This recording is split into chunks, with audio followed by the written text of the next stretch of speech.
I'm going to talk about the for loop, and this is when you want something in your program to occur a certain number of times. And so the for loop is kind of like having a counter keep track of how many times something has occurred so that you can make your program perform an action a certain number of times. So the keyword is for, that's the reserved word to do it. Now, a for loop needs to know three things. And those three things are going to go inside of the parentheses for the for loop. So the first thing it needs to know is it needs to know what is going to be the counter. What is going to track how many times it is run. And so I need to declare an integer counter. I will just call it int I, because a lot of times I is used as the counter. And I'm going to set it equal to 1. Because the first time that this code runs, I would like to track it as the number 1 the first time. The next thing it needs to know is it needs to know how long it should run for. So this one I'm simply going to run 3 times. So I'm going to say as long as I is less than or equal to 3. Okay, so what this means is I'm going to start my counter at 1 and I'm going to run this code. And I'm going to keep running this code over and over and over again until that I, which starts at 1, is less than or equal to 3. So I'm going to run it when it's 1, that's less than or equal to 3. I'm going to run it when it's 2, that's less than or equal to 3. I'm going to run it when it's 3, that's less than or equal to 3. But when I get to 4, I'm going to stop. Now the only thing I need to do next, or the last thing I need to do, remember there's 3 things it needs, is it needs to adjust the counter. Remember the counter starts at I equals 1. But this last piece adjusts the counter, and the way we do that is we increment using the I++. And so this code here is going to run really a certain number of times, and here's how this loop works. Now notice I added that the brackets here. Anything inside is going to run.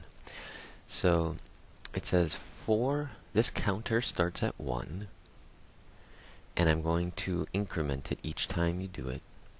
Please continue doing this until that, or do this as long as the I is less than or equal to 3. So I'm gonna do it this way. I'm gonna add an output statement, and I'm just gonna put printing is my word. And so this should run 3 times. When I run this, it's gonna output the word printing 3 times. Now, just to kind of prove my point, what I'm going to do here is I'm going to put the word printing, but I'm going to also tack on the I. Remember, I is a variable. Now, I is a local variable in this case, where I only exists inside this loop. It is defined in the loop, and it only exists in the loop. So what I'm doing here is I'm going to printing, and then it's going to print the number 1, because it starts at 1, and it's going to loop back to the beginning. And when it loops back to the beginning, remember, we add 1, so now I is 2, and it does this test. Is 2 less than or equal to 3? Yes, it is. So I'm going to do this again. I'm going to print, but now I is 2. And then it loops back around, and it makes I 3. Is I less than or equal to 3? Yes, it is. So I'm going to print this again. Printing, I is 3. I'm going to loop back around and make it a 4. Is 4 less than or equal to 3? No, it's not. So I'm going to stop this code. Okay, and I will put this output statement code is stopped here. Alright, so I'm going to run this, and you can see that the output below at the bottom really does that. 1, 2, 3, code is stopped.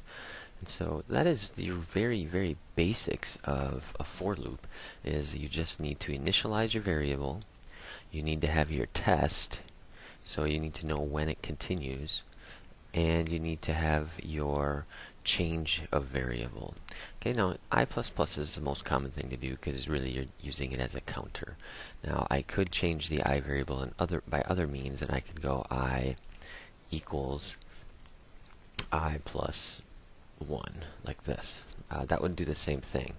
Okay, that counter would do the same thing, but that really isn't common. It's not as common practice because I++ is just a quick way to do a counter.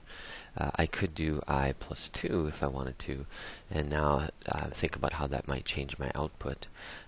I begins as 1, and it says I'm going to printing 1, and it's going to come back. When it comes back to that loop, though, I is not 2, I is now 3, because we didn't add 1, we added 2.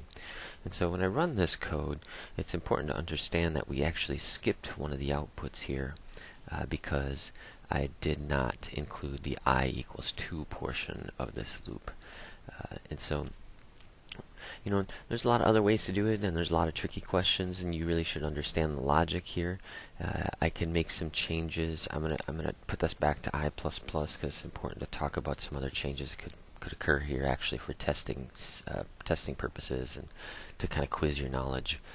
But if I did not put an equal here on this, please be aware that now it runs when I is 1 and when I is 2, but when I becomes 3, 3 is not less than 3, and so that's false. So this code now only runs the printing statement twice, and so that's another way to look at it. Now, of course, we can start the counter at other numbers than just 1, although in our human brains, 1 just seems like the logical start for a counter. But we do, as programmers, we do need to understand what's going on if we are starting at other numbers like 5, and then I go less than or equal to maybe 10 here.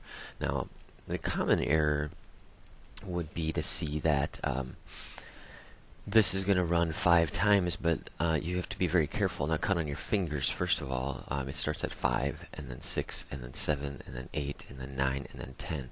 That's actually 6 times, and I'll run this code here just to kind of show that, hey, this has run 6 times here.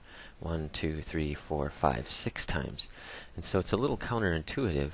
It may seem confusing to the beginning programmer that why would this run 6 times? Well, it's the same reason, really, if you think about it. So here's the deal. 10 minus 5, that's the mistake that your brain is making. 10 minus 5 is 5, that's true. But if you remember correctly, when I go back to my 1 to 3 example, okay, this is easy for your brain to understand. 1, 2, 3. 3 times. Easy. Okay, but notice that logic. 3 minus 1 is 2. And this didn't run 2 times. This ran 3 times. So the trick is, if you have an equal to in your for loop, then what you do is you can subtract. 3 minus 1 is 2, but you always have to add 1 back. And that's 3 times. So when I go back to the 5 to 10 example, okay, and we look at that running 6 times, the 10 minus the 5 is 5, but then you've got to add 1 back to get your sixth run. So now it's important just to understand when I take any random numbers, and maybe 5 to 10 is easy to count on your hand too, but if I were to start at 6 and I were to say, hey, let's run this loop all the way up to 78. Okay, now it's a little harder to count on your hands, and it's actually a complete waste of time to count on your hands, because you should understand that 78 minus 6 is 72. This is going to run 72 plus 1 time. Okay, if you have an equal to there, you're going to have to add 1 to get the equal to back. So this will run 72 plus 1, 73 times. It'll run 73 times. And that would be a lot of lines of output if I ran these, but 73 times there. If the equal to sign is not there, then it is simply a subtraction problem. So it's 78 minus 6 is 72. So this one would run 72 times. And so those are kind of some important concepts to keep track of how many times a for loop is going to run.